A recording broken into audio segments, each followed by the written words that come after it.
जय श्री श्री गुरु गौरांगो जयतः। जय श्रील गुरुदेव की जय। जय श्रील प्रभुपाद की जय। भक्तों का भाव कैसा होना चाहिए, अर्थात सेव्यों का किसी भी आचरण में सेवक का कैसा भाव होना चाहिए। सेवक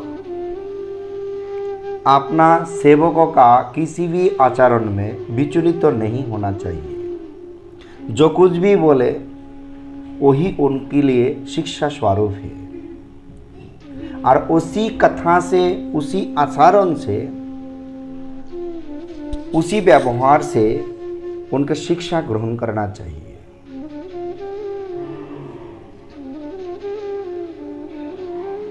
कैसे?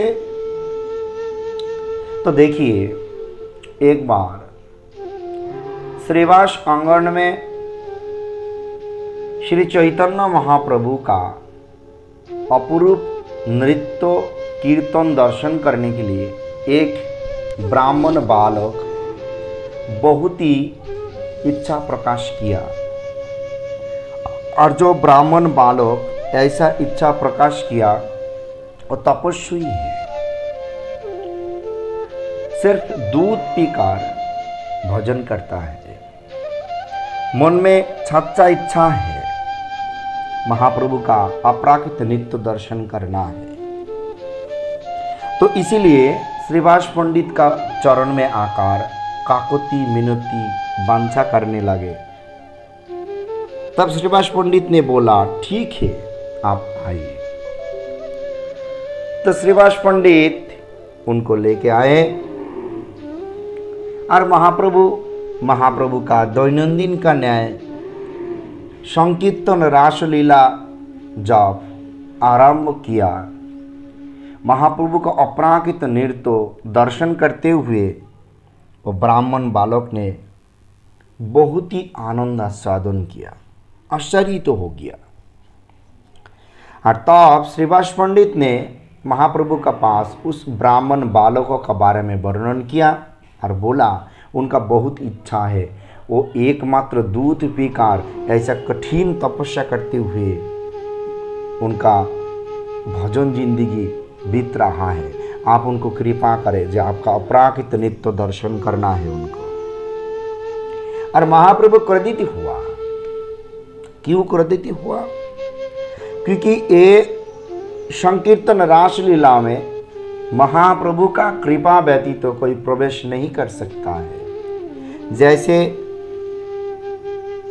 ब्रजों में रासलीला में श्रीमती राधा रानी का अनुमति व्यतीत तो कोई प्रवेश नहीं कर सकता है, ठीक ऐसा ही महाप्रभु अभी राधा भाव अंगीकार किया है।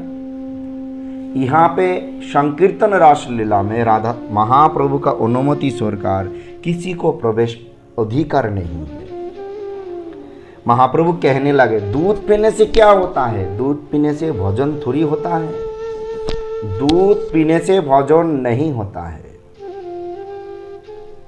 अर्थात दूध पीकर भोजन कर रहा है, ऐसा वैराग्य से कभी भी महाप्रभु का प्रेम नहीं मिलेगा। महाप्रभु का प्रेम तो शरणागति से मिलेगा। ऐसा कहते हुए श्रीवास पंडित को बोला, उनका निकाल दो यहाँ से। श्रीवास पंडित महाप्रभु का आदेश प्राप्त होकर निकाल दिया। और वो ब्राह्मण बालक ने मार्ग में जाते जाते कहने लगे, बात तो सही है, मैंने अनुमति तो पहला लेना चाहिए। तो रासलीला संकीर्तन आरंभ होने का बाद अनुमति लिया, ये तो मेरा ही गलती है। और फिर भी चैतन्य महाप्रभु मेरा सेव्यो है, उन्होंने जो कुछ भी बोला मेरा द्वंद्व के लिए वो बहुत ही आनंददायक है।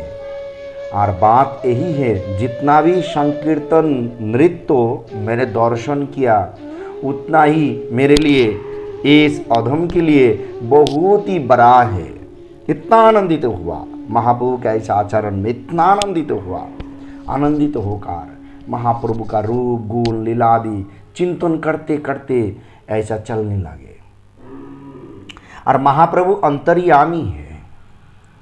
महाप्रभु उसका अंतर का भाव जानने का साथ साथ उनको फिर बुलाया, जो उस बालकों को बुला के ले आए। जब उस ब्राह्मण बालकों को फिर बुलाया गया, महाप्रभु उनका सिर पर अपना चरण उठा दिया, अपना चरण देकर उनका आशीर्वाद किया। तो देखिए ऐसा भाव वाला भक्तों का कृपा मिलना ही है।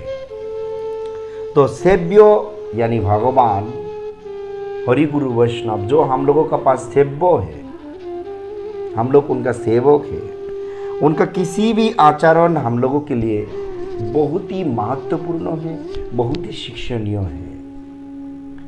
तो भाव यहाँ पे ब्राह्मण बालकों का द्वारा महाप्रभु जो शिक्षा दिया, कभी भी गलती से भी ऐसा बुरा नहीं सोचना चाहिए, हमेशा शिक्षणीय सोचकर आगे बढ़ना चाहिए।